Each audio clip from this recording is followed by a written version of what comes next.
Hey, what's going on everybody out there? This is Jakejames Lugo. Welcome to the channel, and what you're about to see is a stream archive from the Twitch channel LatinxInGaming, where I did a collaboration stream with them to talk about reviews and video games. The good people at LatinxInGaming allowed me to go on their Twitch channel to do a full discussion about how to review games, what game reviews mean, and a whole bunch of other stuff related to it. It was actually part of their Latinx and Learning series that they have been doing on their Twitch channel, teaching people about Latin American culture, about gaming culture, and a whole bunch of great stuff. I want to give a big shout out and a big thank you to the people at LatinxInGaming for allowing me to do this. Make sure you guys check them out. There'll be links in the description box down below. And check out this stream and let me know what you guys think about this stuff down below in the comments section. Of course, leave a like on the video, subscribe to the channel if you haven't already, and I hope you guys enjoy this video. Talk to you all again real soon.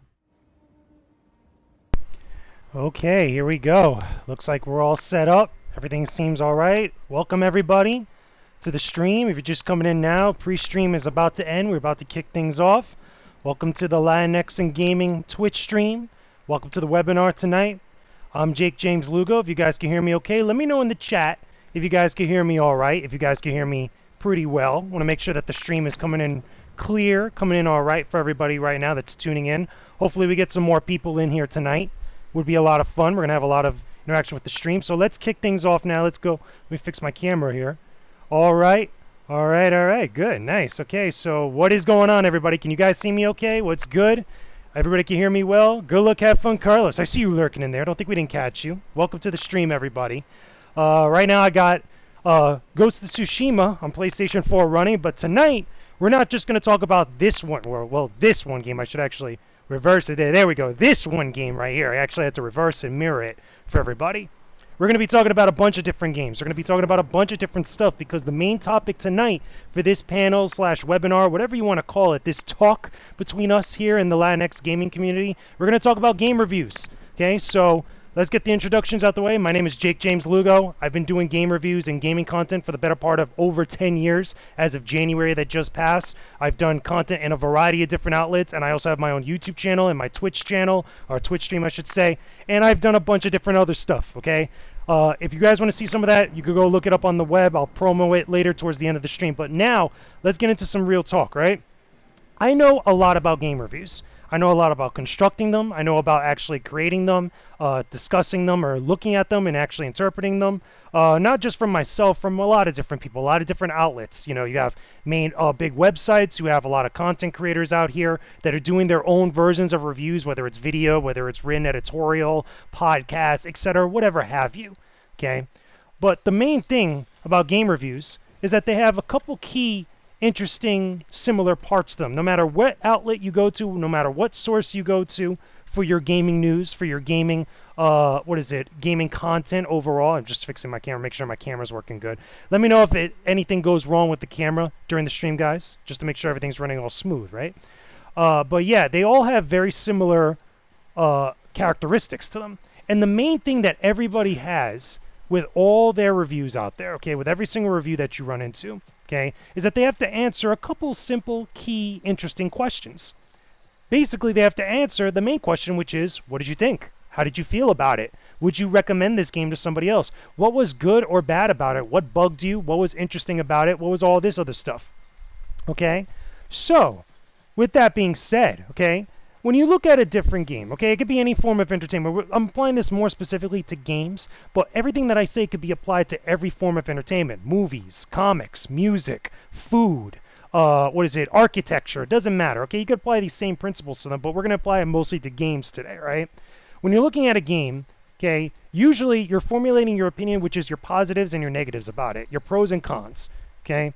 It's based all on your own unique experience because let's be real, even though the content of all games is pretty much, no matter who plays them, is all going to be the same and stuff, everybody's experience is going to be unique in its own way. It might have similarities, but it's still going to be unique in its own way. With me, okay, for example, just with me with Ghost of Tsushima, since we're looking at it right now, by the way, look at that sunset. Okay, look at that gorgeous sunset in the land of the rising sun in, 13th century Tsushima, feudal Japan, okay? Even with me, my experience with Ghost of Tsushima is probably not going to be the same with anybody else in the chat. Okay, we got a whole bunch of different peeps here. Welcome, by the way, if you're just joining us. Okay, so my unique experience might not be the same as anybody else in the chat. Okay, that being said, though, that doesn't necessarily make one wrong or right over the other. Okay, it's still a unique experience. Reviews in and of themselves, they're objective stuff. However, okay, they are based on objective facts, which is what you're getting out of the game itself. Okay, so for me, whenever I play a video game for a review, let's say I'm actually playing it to actually make a video review for my YouTube channel, or if I'm writing up a written editorial, written review for an outlet and stuff, the main things that stand out to me, you know, in my own personal taste and my own personal approach to game reviews, is that is the total experience something that you're going to want to spend time with. It doesn't necessarily matter what the actual context or what the actual stuff is that you're doing. Okay, overall, there we go, let's go. We're going to get some of this action in here while we're talking game reviews. Is the game that you're playing going to be something you're going to want to spend a lot of time with? Is it going to be something you're going to want to actually recommend to a friend to also spend time with? Is it going to be something overall... Got him, nice. There we go. Let's go on Nobu over here. Is it going to be something that you feel like you're going to get a lot of value out of the time that you spent from it? These are the main questions that I think of usually. And a lot of it obviously gets into the nuance. Again, a lot of people have different opinions when it comes to reviews, especially about specific games and specific types of games. And a lot of that is very superficial before anything else, before you get into any of that type of stuff. You still got to answer those basic main questions. Is that, did you enjoy the total experience? So for me overall, I feel like just the total experience is something that if you're spending a lot of time with it, if you're enjoying yourself throughout most of it, then it's something that is genuinely positive. Ghost of Tsushima, for example, I actually just put up my review of Ghost of Tsushima today. I published it today for everybody to go check out. One of the things that I said about Ghost of Tsushima is that while it is repetitive in its nature, a lot of people have pointed out that the repetitiveness of the different tasks you're doing in this game, it's still something that I felt like, you know, was still well done. And it still felt like you were actually going to be doing something that was pretty unique and pretty interesting, you know, compared to a lot of other open world games out there. Hold on, watch this. Here we go. Let's get him. That's one. Let's get the other one too. Let's get one more, shall we? Let's check this. Nice. And that's finished off. One of the things that really stand out for me in Ghost of Tsushima, again, as a total experience, is that the visuals are freaking fantastic. I mean, look at these visuals, I mean, as you're looking at them right now. Let's go destroy this dude over here. Come here. Come here. Come here! You know what? You're lucky. You're lucky. Better run. Anyway, getting back on track here, right? Wait, this ain't even in my horse. Getting back on track here, right? So... these are, again, there's different characteristics about a game that are going to stick out to you more than others, but good and bad. Not necessarily one more so than the other. It'll be different for everybody. It'll be different overall in different ways. Yeah, I got that guy. Let's try to finish this off so I can get back to what I'm saying.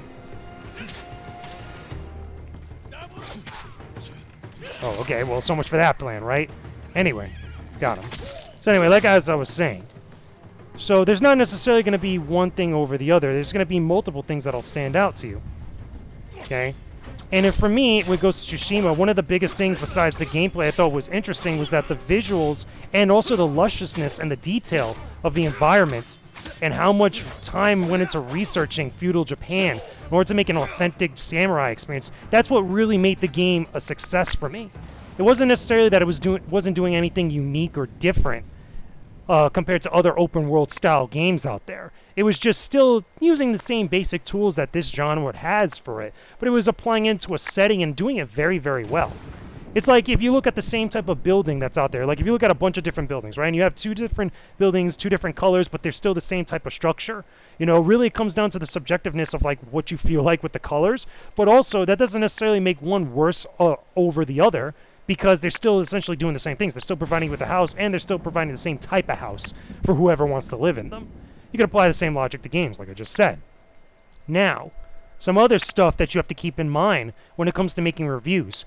A lot of reviews that I see now these days, whether it's written, whether it's video, whether it's podcast, from a large outlet, from a small outlet, from an individual that's like not as popular to another content creator that might be super popular and stuff, there's way too much editorialization when it comes to reviews. You know, firstly for me, and again, this is the way that I was taught, this was the way that I've grown up with reviews over the years, is that reviews, you're really supposed to base your opinion and base your stance on the content of the game itself, not necessarily stuff that's outside of the game. you've seen a lot of problems with this with other reviews, especially big reviews from larger outlets over the years. Whoops, let me just make sure the camera's all good. Okay, we're good.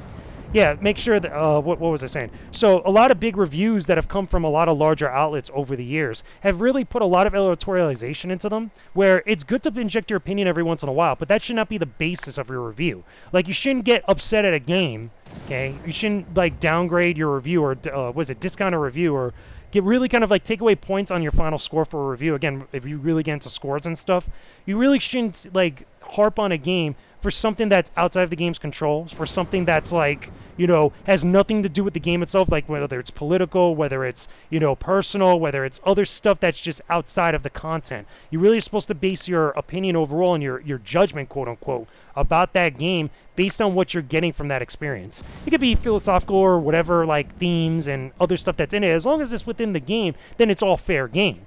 But like, you can't get upset for Ghost of Tsushima for not doing some sort of commentary on like Japan today. You know what I mean? Like, you can't get upset or downgrade a game's review score just for like, because there's stuff that's going on that's real in Japan and the game's not giving some sort of meta commentary on it, or some sort of like, type of archetype that's not included here that's based on like modern Japan, when this is a game based on feudal Japan.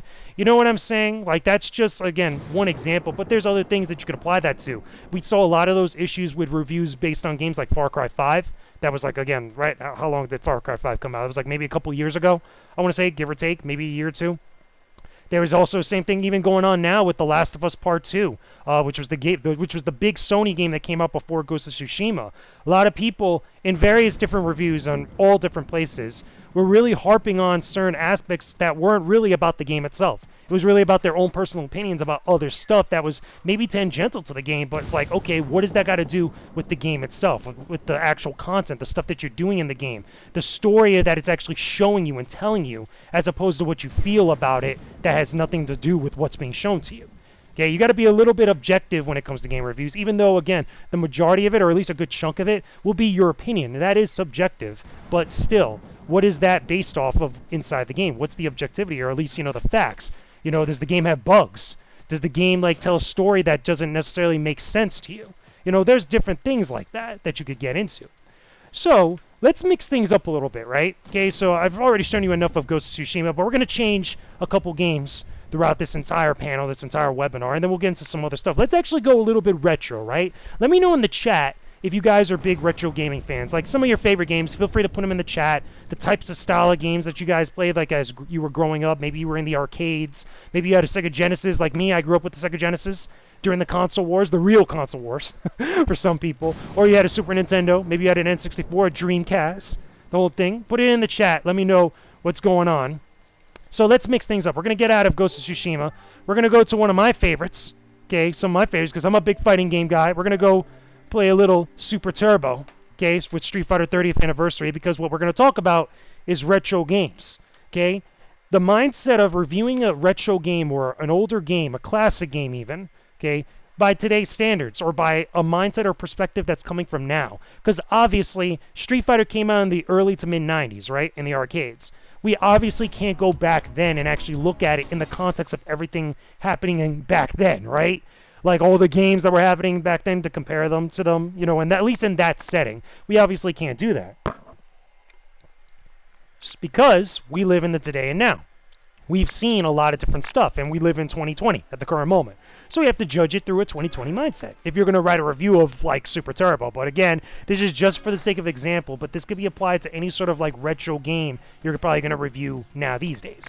Let's just go to the arcade mode. We'll just do a little quick run of Super Turbo arcade mode. Maybe we'll go to Third Strike if we got enough time, because I want to keep moving through different style of games I want to point out to you guys. But let's run through this intro as I'm talking. So, one of the things that has been said about reviewing games, especially older games, and actually I believe it came from Dan Stapleton. He actually said this quote, I believe, on Twitter or in some other spot.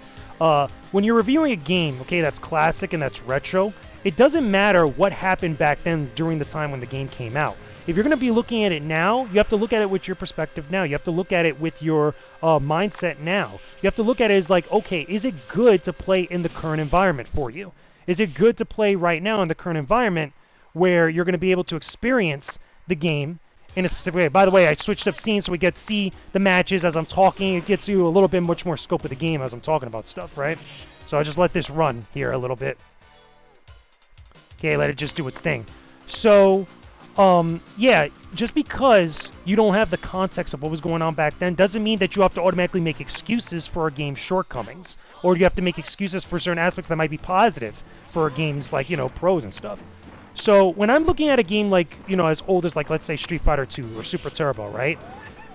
One of the big key factors that obviously is king of anything else in most people's reviews, or at least that it should be, is gameplay. Because these are games that you play. These are games that you interact with, the interactivity, the feedback, and all that stuff. Is it still relevant now? Does it still kind of, you know, end up being fun? Has it aged all too well since it first came out back then? And we had a lot of issues in the last couple of years with certain reviews that went out, especially where games like, you know, what was it, Double Dragon 4? If you guys remember this? This came out on multiple platforms. I know a lot of people didn't necessarily really like that because, again, they didn't really get what that game was all about. It was, like, borrowing a lot of elements from those older releases and, like, really holding on to them, really holding on to the nostalgia a little bit too much. That's another thing with, whoops, hit the wrong button, with older game reviews or games that are based on older games, right? There we go. We actually go to the arcade mode. So I'm going to go with my main DJ just for the fun here as I'm talking to you guys. Okay, so older games sometimes, especially newer, like, you know, sequels or like re-releases of like older games tend to really harp on the nostalgia factor. They get too caught up on it and they're almost consumed by it, thinking that that's the only reason why the only way that they can remain good. And it's something that, unfortunately, a lot of people who don't do a lot of game reviews think like, oh, because it does something like it did back then, that automatically makes it good. And that's not necessarily the case. Because there's also a lot of games out here that have weren't really all that good to begin with, even back during their original releases. I mean, let's take for a game, for example, like Resident Evil. Okay, I'm talking old Resident Evil, PlayStation 1 Resident Evil, or Resident Evil 2, I would even argue, which is viewed as a classic. But let's be real for a second. You definitely don't want to go back to that fixed camera angle. When you got, like, you know, over the third-person camera view right here that you could see a little bit more, you could control things a little bit more. Also, the tank controls, I should mention, with something like Resident Evil, which has not aged well. You know, you play a game that's built like that now these days, people are going to be like, heck no, get this garbage out of here, you know what I'm saying? So, with older games like this, you have to keep that in mind. It's like, okay, what are the elements that have aged well? What are the elements that would speak well to anybody that are timeless? I think that's the word I'm looking for. A good example of a timeless game would be the original Super Mario Bros., which to me, if I had a really a good pick, ouch, that actually hurts, was probably one of the best games ever created because it's so timeless. It's such a simple concept with just, again, jumping and running forward and just two buttons on the NES controller that even like hundreds of years from now, people will still be able to play that game and get the same type of, experience or emotion that Miyamoto and team were actually looking for. And I'm right here getting my butt kicked. It's actually, yeah, I'm getting my butt kicked. But anyway, that's an example to me of like a perfect game. Another one would be like Super Mario World, which is like another evolution of that series. But you guys get the general idea. It's like, that's like simplicity or good, really solid, establishment of game mechanics and game design that just ages almost perfectly. Now, you could say the same thing about Super Turbo here, where this game basically set up the competitive scene, or set up the competitive fighting game scene, or esports as we know it today, in some way. Ooh, good one. He got me there, so kind of just let it run through here. But yeah, so it's one of those things where I feel like, again, there's just certain elements of like older games that age well, and the ones that really last the longest are the ones that are just, again, could diffuse throughout the generations to different people. But like I said, you don't want to get caught up too much on the nostalgia and then just automatically make excuses. One of the games that I believe, if I remember correctly, that a lot of people tried to make excuses for was the newer Contra game that came out. I can't remember the exact name of it at the moment, but it was on PlayStation 4, Xbox One, and I think also on PC. But it was like, oh, this is like, you know, Contra in a certain way, and a lot of people were trying to say like, oh, well, it's just simple run and gun gameplay. And it wasn't necessarily the case, because it was like, okay, well, it just didn't do it as well or as interesting as like other Contra games that borrowed the better elements of the older games while trying to iterate on it and try to make it a little bit better by today's standards. To try to make it so that way it's like, okay, you could actually get into them and stuff. When I'm writing a review and I see things like that, like perfect example, I'll give you a perfect example of this.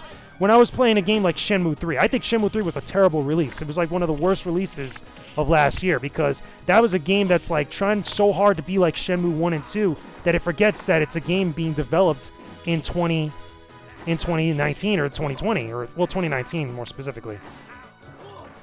playing against the computer getting grabbed and getting destroyed. So anyway, you guys get this idea.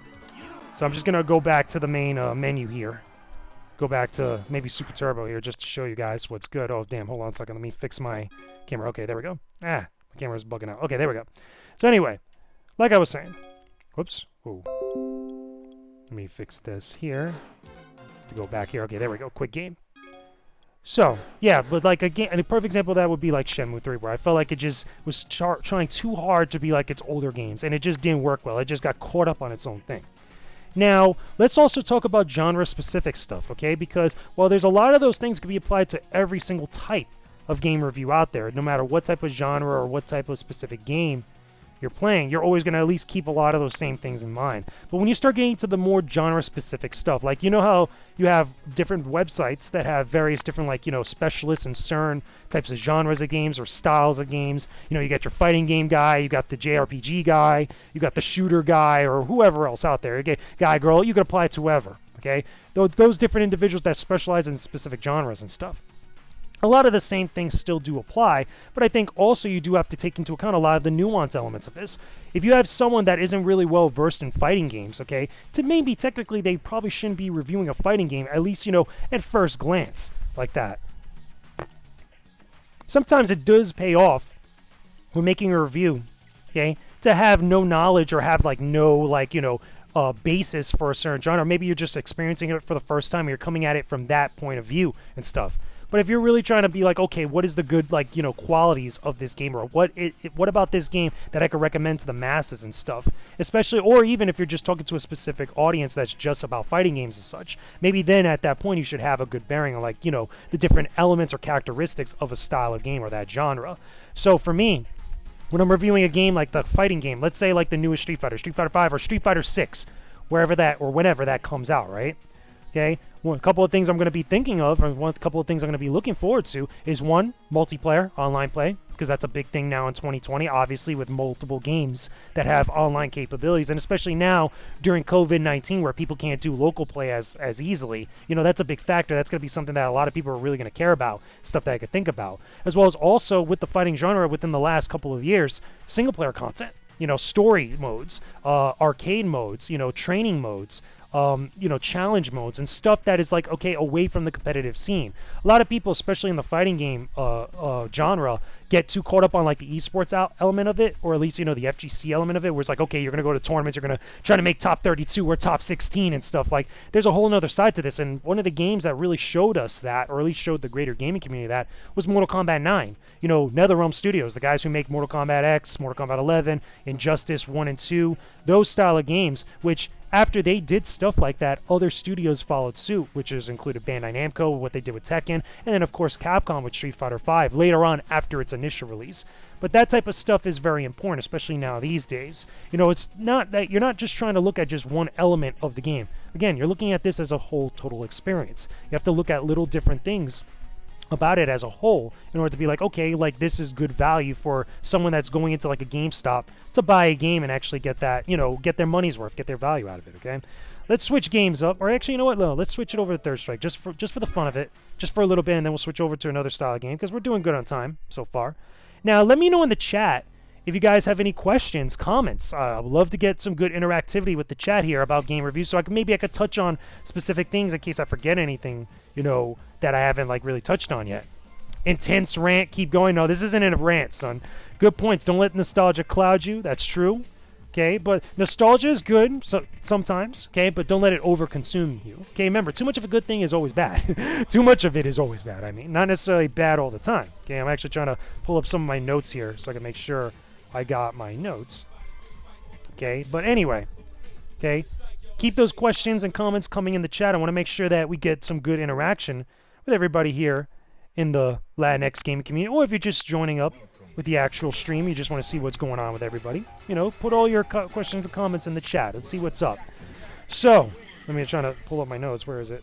Where is it? Trying to find my right notes here. See where it is. It's like, there we go. Okay, that's what I was looking for. Okay, so now let's talk about something that a lot of people really care about, whether you hate them or you love them. Let's talk about review scores, which is a very big, important thing, right? Hold on a second. Okay, I see I can see Jet Set in there. What up, Jet Set? By the way, shout out to Jet Set in the LatinxInGaming Discord. Hey, I may have missed this, but if you talked about it before, but when did you decide that game reviewing was what you wanted to pursue? I actually didn't talk about that yet. I believe it or not, I didn't touch on that. So I might as well touch on that now before we get into review scores, because again, that's going to be the next big thing now. So I actually got into getting into reviewing games really at the start of my career, because I've been playing games all my life, like most of us have out here that have been part of the industry or the creator community and stuff. And when I started seeing a lot of places like G4, you know, a lot of the shows on G4, when I started seeing a lot of stuff on the internet with IGN, with a lot of stuff going on YouTube, that's when I decided I wanted to get into actually giving my opinion about games, which kind of, you know, transformed into reviews themselves, because giving your opinion about a game is not the same as maybe doing a review for a game. They're two very different things, and you really don't understand it until you see it. You know, someone giving an opinion about a game could be just, you know, getting on camera, getting on a YouTube video and just talking about a game, whatever. When you're actually reviewing a game and you feel like you're going to put it up on an outlet, or you're going to put it up on a YouTube channel, you're really trying to think about things a little bit more objectively and a little bit much more kind of like structurally, you know, like you have a procedure and stuff, that things you got to think of, as opposed to just freestyling it all the time.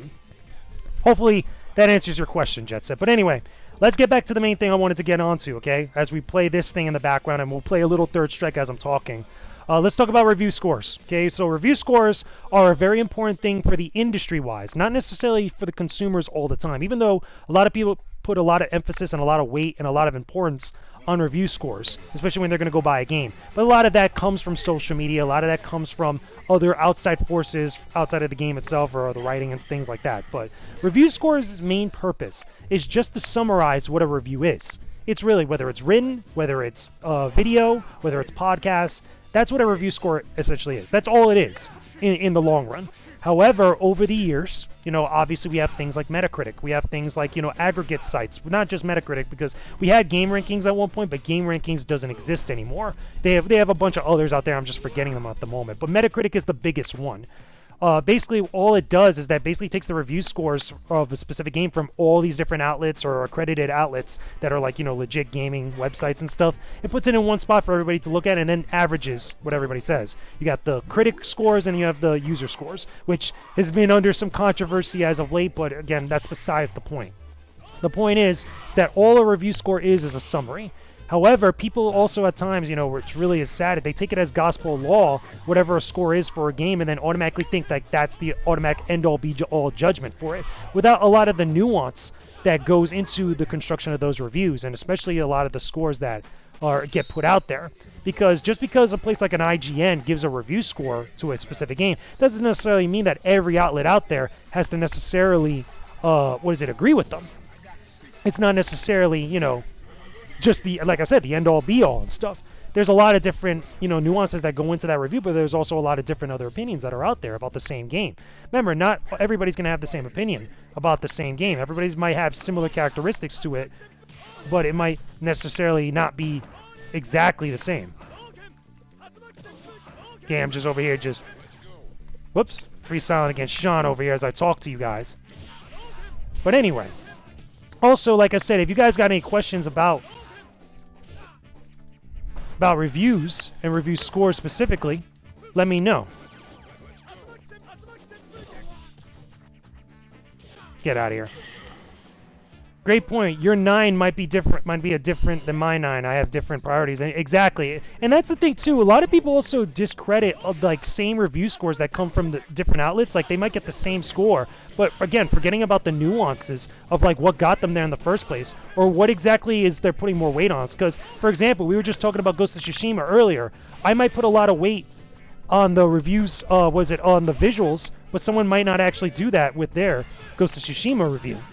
Okay, they might actually put a lot more emphasis on the gameplay of it, or they might put it onto the actual story, or the soundtrack, the dubbing. I know a lot of people have some problems with the Japanese dub because, you know, it's not synced up to the lip sync and stuff. However, don't forget, this is an American-made game, so obviously, you know, the English audio is probably going to have a little bit more priority, even though it's a Japanese-centric style game, or centric subject matter.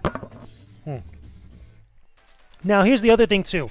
A lot of people also have a big thing when it comes to low review scores. Let's talk about the bad games, like the garbage games, right?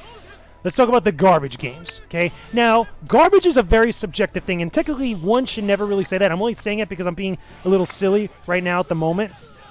But necessarily, there is very few bad games in the world. Okay, let me put it that way. And I'm talking about, when I say games, I'm talking about games that got like retail releases and stuff. Like, there's way too many games in the world in general. Okay, but, you know, because there's like infinite amount of games people are developing. But I'm talking about, like, if we're just going to keep things for simplicity's sake, we're going to talk about, like, retail releases. We're going to talk about eShop releases. We're going to talk about releases that go up on the digital marketplaces. Like, things just to keep it simple, right? Let me just fix my camera here. Whoops, there we go. Okay, we're good. And over here, Ewan's beating me up and he's taunting me. That's not good. But, a bad game, you'll very rarely see a 0 out of 10. You'll very rarely see, what is it? I'll even argue a 3 out of 10. Like, it happens. But people sometimes think like, oh my god, like a game that is below a 7 or a 6 is automatically bad because such and such outlet said that, and that's not necessarily true. And I'm getting like beat up over here. I see more of the chat in there. Keep that chat moving because I want to interact with you guys. Again, I'll take a couple minutes in a little bit to answer like direct questions from everybody in the chat because again, we're talking reviews for everybody. I want everybody to be part of the conversation. Oh yeah, big time damage. Look at that. Boom, son. Get that nonsense out of my face. You saw that, parry? Anyway, let me get back to what I was talking about. I'm getting too much into the game, okay? Let's pause it for a second. Let's pause it for a second, just to pause it for a little second. So, like I said, you will very rarely see a bad score in a game, like a super low score. I think that 0, 1, 2s, and 3s are usually some of the rare like review scores that you'll find out there. You'll probably see a lot of like 5s, maybe, you know, a little bit more often. But usually the most common is like, you know, 6s and 7s, maybe 8s, usually. Depending on which outlet you go to. A lot of people usually default to like an IGN since they're the biggest outlet and stuff. But like as far as like looking at a variety of outlets that might not necessarily be big, okay, or you know, medium size and stuff, it is really more where you'll get like actual, you get a lot more average or good, quote unquote, good scores from a, well, you know, at least a big pool of outlets. Anyway, like I was saying, so some of the other stuff, right? Okay, about review scores is that review scores also should never be given depending on the actual review, okay? They shouldn't be given out of spite or out of, what's it called? Out of, like, heavy emotion for stuff that's, like, outside the game. Again, we were talking about this earlier, what's it called? We were talking about this stuff earlier when it came to actually reviewing the content of a game rather than anything else outside of it, okay? Which is crazy, right? Because a lot of people, you sometimes even from larger outlets, you'll see this type of stuff where it'll be like, okay, they'll score a game a low score because of this thing. Like, I've seen that a couple times, and I think that's unfair, not only to the developers of the games, but also to just, again, the game itself. I mean, granted, it's not a sentient thing, but it's one of those things where it's like, okay, like, if a team is developing a game, right, they're not necessarily going to be doing, taking on a project like this to make a bad game. So I think at least you should give it at least, you know, the benefit of the doubt, and at least, you know, look at the full picture here. You know, if a game gets politically charged that might have, like, a different political stance than you, that doesn't necessarily mean that you automatically get to give it a bad score because of that. Like, that, I think that sometimes that happens a little bit more frequently now these days than anything else, and I think that's not cool. Because, like, yo, a game, okay, could actually have a good, you know, experience, even though it might not line up with what you feel philosophically, politically, personally, whatever the case might be. And again, at that point, it comes down to personal preference. But we're talking reviews here. We're talking, like, actually looking at games as an art form. Like, you know, a lot of people would even compare this to, like, a movie, like a Tarantino movie. Like, you look at something like, you know, Inglourious Bastards, right? Or if you look at, like, you know, Once Upon a Time in Hollywood. A lot of people had a big problems with that movie for various different things, but like if you really sit down and actually give it the benefit of the doubt and actually see what's in it and stuff, you might feel a little differently. But again, we're looking at stuff professionally as far as like, okay, what is, if the experience as far as a game is concerned is actually going to be giving a lot of value to the people that are playing it. So I see a couple things in the chat. Okay, I got some stuff deleted. Somebody had to ninja some stuff. I see the ninja in there. Do you like anime? Yes, I do like anime. I've actually reviewed anime, you know, and I've applied what I took from gaming reviews into anime and movie reviews. I actually learned a lot from movies specifically, too. As a reviewer, should I make it clear in the beginning of the video, okay, if we're talking video reviews, that I value gameplay over sound? Also, that I know what I'm talking about as I play a lot of X game to give myself credibility. You don't necessarily need to do that. I think this is a common misconception, especially for a lot of content creators out there. So GamerLink, this one will actually help you out a lot, okay? Because a lot of content creators won't talk about this. They'll usually, most of the time, they'll say is like, oh, you should do this because it makes you look more legit. That's not necessarily the case. The way you talk about a game, the way you actually convey your thoughts, and the way that you describe what you think about a game or like certain elements about it should say that all in of itself. You don't necessarily need to say is like, oh, I play a ridiculous amount of RPGs, you know, in order to review this RPG to make sure that you know that I'm legit. You don't necessarily always need to do that. Some people do and they're fine with it. That's fine. That's cool. For me, myself, again, if I'm playing a certain, you know, genre of game, okay, that maybe I'm not as well versed into it, people could already understand that or at least get it, you know, from me actually talking about it. But at least they will be, at least, you know, they'll want to listen to actually see what I have to say about it if I'm actually talking about it in a, you know, not a complex, but at least, you know, a good way where it's like not necessarily being positive, but also actually expressing myself good in the way that I talk about it. If you're just being someone that's like facetious and you're being like a jokester, you know, and you're just being like, oh, this game is garbage because of this, and that, and it's trash, and it's like, oh my God, like, you know, I can't stand these style of games, and then obviously not. You know, and again, you don't need to like, you know, show like your receipts or show your like certification to review a style of game. No, you don't necessarily need to do that. You know, that's like I said, a big common misconception. There's a whole website to tune into. Different kind of question, but what do you think about the new Metacritic move to make users wait 36 hours before setting a score? And I guess that's a good way to be tangential, parallel to what we were just talking about, right? Let's switch up the game, by the way, as I'm talking about this. Okay. I don't mind that. It doesn't bother me because I don't put a lot of user scores in on Metacritic and stuff, and I don't really pay attention to them, you know, because I read a lot of different reviews and I read sometimes comments and stuff, but I don't put like a huge emphasis on that. That's not something that's really going to stick out to me like, you know, the craziest of things. Here, let's go a little bit more classic right now. Or you know what? No, let's go modern because we actually just did classic. Let's go modern. Let's go with some modern games, right? Okay, something modern. Okay. Let's go with something beautiful like Shadow of the Colossus. Okay, Shadow of the Colossus is a beautiful game. Again, we're not going to play it too much because, again, this is a long game. I'm going to talk more about it just for a backdrop, right? Let me know in the chat if you like Shadow of the Colossus, by the way. Okay, from Sony Japan, I believe it is. Sony Japan Studio. But anyway, so like I was saying, it doesn't bother me that Metacritic is actually making users wait 36 hours because I think that the review bombing thing, I think people have made too much of a bigger deal about it, but it is, you know, something that people care about it. You know, people actually give a damn about that stuff. So if it makes things a little bit less toxic and a little bit much more constructive and a little bit much more helpful for people that actually care about stuff, then that's totally fine. Again, I don't care about the user scores, the user reviews, as much as other people do, but for right now, at least I think it's fine. Yeah, what I factor was how user-friendly was it? How many bugs did I encounter? What was the goal of the game? Did I achieve it, etc.? Yeah, and again, those are objective things, and I get that. Those are objective things that should come into play when you're actually reviewing a game. Let me switch scenes real quick, so that way you guys could see it a little bit better. Let me know if the stream is coming out still good. I want to make sure that everything is all cool, okay? Shadow of the Colossus is so beautiful. Yeah, that's why I put it as the backdrop.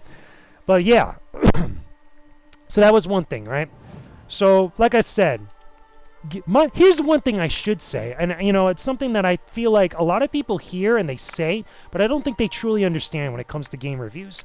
When you're looking for opinions about games, okay, when you're looking for, you know, overall thoughts about games, you know, whether you're going to buy a game, whether you're going to actually, was it recommended to a friend, when you're going to do something else, you know, anything of that sort, right?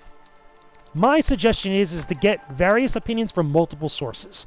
Don't just go to one and don't just take one as gospel law. If you watch my game reviews on my YouTube channel, yeah, that's cool. Thank you. It's awesome. However, here's the thing though, okay? Don't take what I just say as gospel law. If you like my reviews and you like my opinion to check out, see what I have to say about something, then go to another content creator, maybe go to another website, read up on their review or watch their video review. Getting a lot of different thoughts is going to give you a much more bigger picture and a bigger perspective on what the overall stuff about a game is being said, okay? You know what I'm saying? It's not just taking one thing as gospel law, one thing as the end-all be-all. You want to have a much more bigger, outlook, rather than just, again, like that one just parallel, like, you know, or not parallel, just that one tunnel visioned, you know, perspective on something. If you love Angry Joe, hey, that's cool. You love Angry Joe reviews. I don't think you should just watch Angry Joe reviews because my man's angry all the time, apparently. You know, go watch his reviews. Go watch my reviews. Go watch some of the reviews that are put up by some of the LatinxInGaming crew that are in the Discord. Some of them are part of websites and stuff. Go check out some of theirs. Go check out some of the stuff from like Polygon, etc. and etc. Right? So anyway, okay, let me see what else has been said in here. So I think a lot of game reviews rely on trust in the reviewers themselves. What are some things outside of your game reviews that you can do to give yourself credibility before they even start reading your opinions? I think at that point then, though, Jet Set, it really comes down to just doing more content. Because, again, credibility, again, it's a super subjective thing based on the person that's looking at you, right? In my opinion, okay, because I do a lot of content, okay? I do a ridiculous amount of content, I'll admit, and sometimes I share a little bit too much in the Latinx Discord, you know, admittedly so. But I do a lot of content that's not just about one style of game. I do a lot of stuff on different types of games and a lot of different gaming content. So, at least in my eyes, you know, over time, that would give me a lot of credibility. A lot of credibility when it comes to talking about games as an art form, talking about games in general. You do have those people that are like, okay, specialists in one genre, one type of game, one type of platform, one type of console, one type of way of playing a specific game. There's all those different people out there. I think for someone like me, and I think also for a lot of people that are professionals, like writing reviews and doing video content that is reviews, they want to be a little bit more a jack of all trades. They want to at least, you know, have a much more diverse palette of what they could talk about and how they actually could look at games when critiquing them and being constructive about them. Hopefully that answers your question. Okay. Do you personally believe video editing can have a huge impact on a video game review? Not always. And here's the thing, because there are some creators out there that have very minimal editing. What is it? I think it's the Happy Console Gamer. I think he does that. What is it? He's done some work with Victor Lucas. If you ever checked out some of his stuff, he has very little editing. It's just him sitting in front of a desk and actually talking about stuff like this. You know, he actually says a whole bunch of different things about it. But again, there's very minimal editing, and sometimes he doesn't even show gameplay footage. But it still is effective at him conveying where he actually stands on a game and what he actually feels about it. That's, again, it's a different approach as opposed to someone like me who does a lot of video editing, who does a lot of cuts, who has a lot of gameplay footage, a lot of transitions and stuff. Again, there's different ways to the top of the mountain to complete whatever it is that you want to complete, right? But that doesn't necessarily mean one is better than the other. It comes down to personal preference. The Geek Life says, I find Donkey has some pretty solid reviews, which is funny since he is such a meme lord. Well, here's the thing again. That comes down to personal preference. That comes down to the personality. That comes down to a lot of other things outside of the reviews themselves. I don't watch a lot of Donkey. I've only seen a couple of his reviews and stuff, and probably not for me. You know, I get the humor and stuff, but again, what might not be for me might be for somebody else. Here and there. Shadow of the Colossus is awesome. Yes, it is. Yeah, plus Twitch helps immensely since you can watch other people play before you even have to buy it. Yeah, but again, those are just people just playing it, but again, that's a whole nother conversation. How do you find websites and you look at a bunch of different stuff out here? Man, you just look at a bunch of different things. It's more the willingness to go out there and just look. You know, instead of it just coming to you. A lot of people are like under the impression like, oh, all this gaming news and this reviews and like these opinions come to me through the use of Twitter. That's not always the case. Sometimes you got to go look for some stuff. Get up off your butt and go look for some things. You know what I'm saying? So anyway, let me know some other topics in the chat that you guys want to talk about as far as game reviews, because I'm actually going to switch things up in a second. Okay, we're getting to the 20-minute or less than 20-minute mark, and then I'm going to use the last 10 to 15 minutes for all questions and comments for everybody in the chat. By the way, okay, if you haven't already, please follow the LatinxInGaming Twitch channel if you haven't done so. Big thanks to everybody over there for allowing me to do this webinar, to let everybody, you know, see me on here and actually talk about game reviews, which is cool. Big shout outs to them.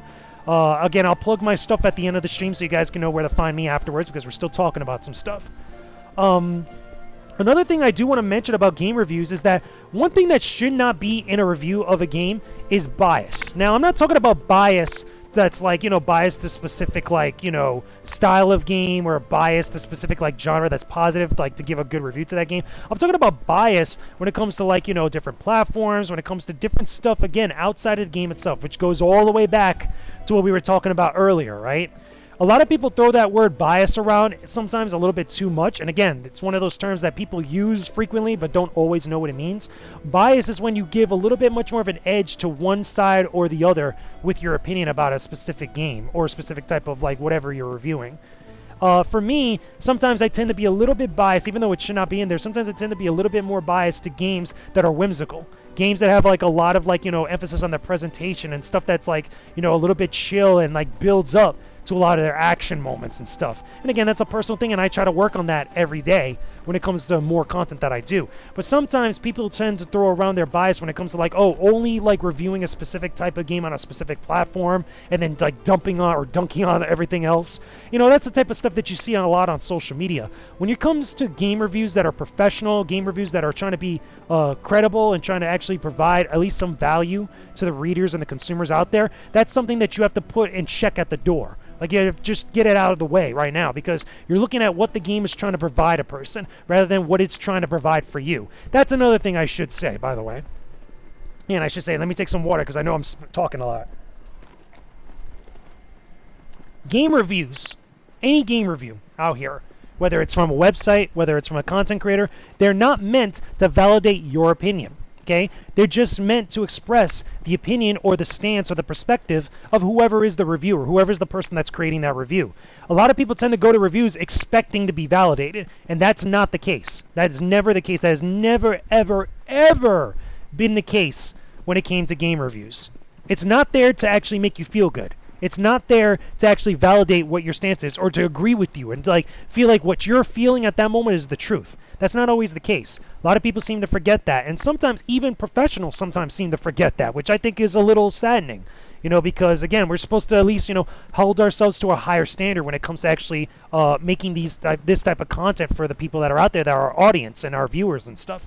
You have to actually be honest and be real and talk about games. Okay, I'm trying to fix my mic. Sorry if it's coming in a little bit loud. Let me know in the chat if it's coming in good. You're trying to be at least honest and truthful, and at least provide a perspective that might sometimes contradict or be at odds with whatever a person is feeling or whatever their stances is, but at least that they're getting something out of checking out what you have to say about a game, or checking out what you have to say about a specific subject related to that game, or whatever else might be, right?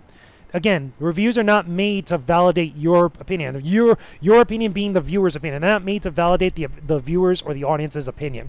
They're there to provide. They're there to provide them with another perspective.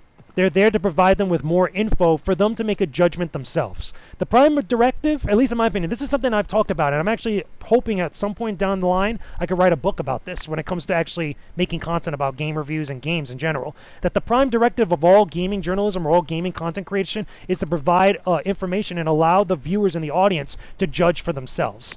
It's not there to serve. It's there to serve the people, not to make them subservient, or at least become subservient to them. It's there to serve them as far as, like, again, providing them with info to inform them, to make them much more educated and much more insightful, or feel like they have content that's insightful to them, as opposed to making them feel coddled. You know what I'm saying? Okay, that's just facts. That's not even just my own opinion. That's just facts. Okay, if you don't believe me, if you guys want a good example of like supporting info with this, go look at the what is it? The mission statement for, I believe, what's it called? Oh my God, the big journalism, like, big main thing that a lot of what's it called? Oh my God, I'm blanking out on the name of it, and I know this like for years. It's basically the big journalism mandate. Okay, for all like news reporting or news, journalism that's throughout the world. Again, I can't remember the actual name for it. I apologize. But it's based, that belief or that statement that I just said there that I want to write a book about down the line, that's based off of that. Okay, it's coming out of there. And it's also a little bit of mixture of Star Trek in there because Prime Directive, quote unquote, my own little flavor there. But anyway, you guys get the general idea. How are we doing on time? We're doing good on time. Okay, so we got close to about 12 minutes. So about the 10 or 9 minute mark, I'm going to be doing nothing but questions in the chat. So please get your questions ready. I'm actually going to switch the game. Okay, switch it up to something a little different. We're going to go to a little bit more classic, and I'm actually going to show you guys some of my favorite stuff, which got me into gaming, and also the game reviews and stuff. Let's go to my man. Where is it? Some Sega Genesis, by the way. We're going to go to the beginning for me. Okay, but anyway, Get those questions and comments and concerns in there because I want to make sure that I end everything off on time because I got another panel after me, which is being done by Cholastic. That's her handle. Again, I don't have her name in front of me, but Cholastic is going to be showing everybody who tunes in how to make empanadas. And I heard they're supposed to be good empanadas too, so I wish I could eat them. I wish I could be the taste tester for her, but, you know, I can't do it right now because it's COVID. But anyway, okay, you guys get the general idea, right? Let me lower this volume over here, okay? But make sure you guys tune in for that. That's right after me, okay? But get those questions and comments and other stuff that you guys want to talk about with game reviews in the chat, okay? So what is some final stuff? I'm looking through my notes. What other stuff can I say to kind of round things off, right? Here we go. Let me do that as I pick this game in here. We're going to the beginning. Whoops. The wrong thing. There we go. No, wrong way. There we go. Exactly. You know what it is, okay? Going to the beginning for me. With Sonic the Hedgehog. Sonic the Hedgehog was the very first video game I've ever played, and it's put me on the path of gaming ever since. So, one final, I guess you could say, summary thought I could put out here for you guys is that, you know, game reviews are an important part of the industry. They're something that provide a lot of value and information for people that are looking to buy stuff and they're looking to get other opinions about games and such. Okay? They're not something that's like super complicated to get into because, like I said, they're very simple in nature. It's just basically trying to answer the main question. How did you feel and would you recommend this? So, like, what is it about this game is good or bad? Why should somebody invest time or even money into getting into this? That's the main thing about them. They're a necessity to our industry as a whole. Because a lot of people get a little bit too overzealous with them now these days, but they still doesn't make them any less important than over here. You might not agree with them, you might not like certain opinions of certain reviews, but but it's still something that I feel like, again, we're never going to see an end to game reviews, thank God, because then I'd probably be out of a job, you know what I'm saying? But there's something that, again, we could take a lot of value out of them. Not just mine, but everybody's different game reviews out there in the industry. Again, the bigger outlets, the smaller outlets, the content creators, big and large, the streamers, and then even just your homeboy and homegirl down the street. You know what I'm saying? Because everybody's got their own little crew of people that they play games with. I'm doing garbage right now. Let's go. Okay, there we go. So I'm doing this right here as I'm talking to you guys. But yeah. So I love talking games, I love doing game reviews because, again, it gives me the opportunity to talk about games in a very real way for everybody. Doritos, no questions. Hold my Dorito. Would you say something that game reviewers are a little too harsh on? Okay. Oh, that's interesting. Okay. I think that sometimes game reviewers, okay, or at least certain outlets, again, not everybody, and I want to make this very, very clear. Very clear. Not everybody. I think that sometimes they let their own opinion about stuff get in the way of what their stance is on a game. Okay, meaning that they unfairly sometimes overly judge a game on its faults because of other stuff that's not necessarily related to the game.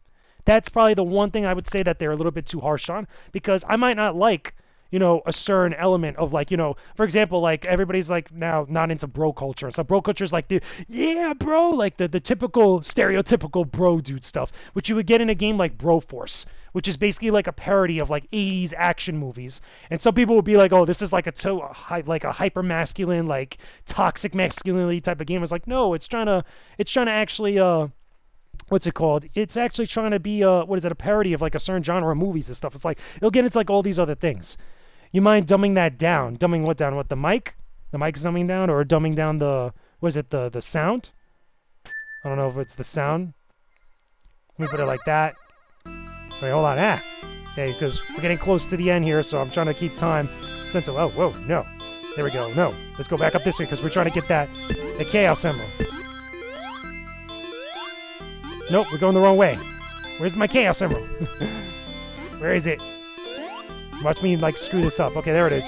Nope, go up there. Go, Sonic. There we go. Let's get the Chaos Emerald at least. Let's get the Chaos Emerald. Got it. There we go. How are we doing right now? Does it sound good now? Okay, it's good. So here we are. We're right now at the final bit, okay, of the actual panel, okay, because we're going to try to end on time. Got about 7-8 minutes, so let me know any questions, comments, guys. Put it in the chat. Let's get some good stuff in the chat. I'm actually gonna go back out here. Let's go back out. I'm actually gonna just bring it back. A little bit of Sonic the Hedgehog love in there for everybody. We'll just keep this as the backdrop just for the music for everybody.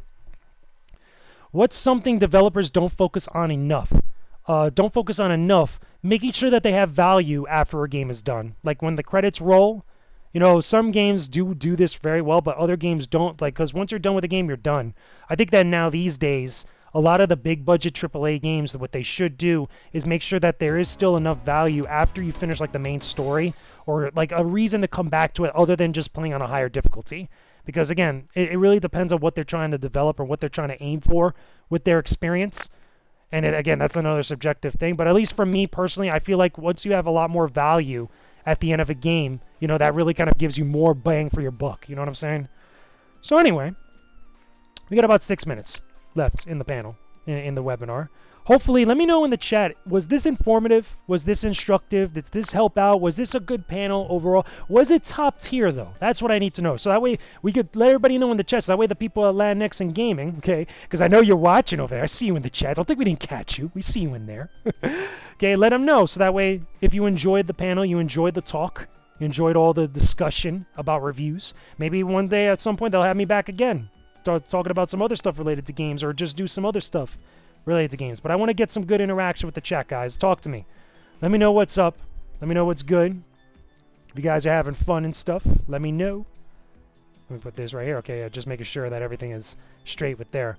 But yeah, I want to thank you guys for letting me do the panel. I want to let you guys know that I had fun doing this stuff. I love talking about games. I love talking about different things and such. A little disorganized, probably why that one guy was salty about this being dumb. Disorganized? I don't think it was disorganized. You know, it was fun talk. It was a fun talk. Again, I had my bullet points and everything because we had to actually be organized to make sure that we did the panel. I think it's fun. I think it's fun. Such. And hey, you're gonna get whoever in the chats on Twitch. You know, this is Twitch. You know, you gotta look past that stuff. But yeah, again, big thank you to everybody for letting me talk game reviews for you guys. If you guys want to see more stuff from me, and if you guys want to see more of my content, some of my reviews, I even just put up my review of Ghost of Tsushima earlier today, live on my YouTube channel. Again, it's youtube.com/GamersWithGains channel. You can find me on Twitter, at JakeJamesLugo. Okay, I arrived 15 minutes ago, but it was pretty informative. I liked it. Hades Black VP, thank you, Hades. I appreciate it. Make sure you guys also hit follow on the LatinxGaming Twitch channel if you haven't already. Show them some love, because I know they just got partner, but you know they could always use some more support, which is always good. But yeah, you can find me on Twitter at JakeJamesLugo. I'm always constantly posting stuff on there. You can find me again on YouTube, youtube.com/GamersWithGains channel. You can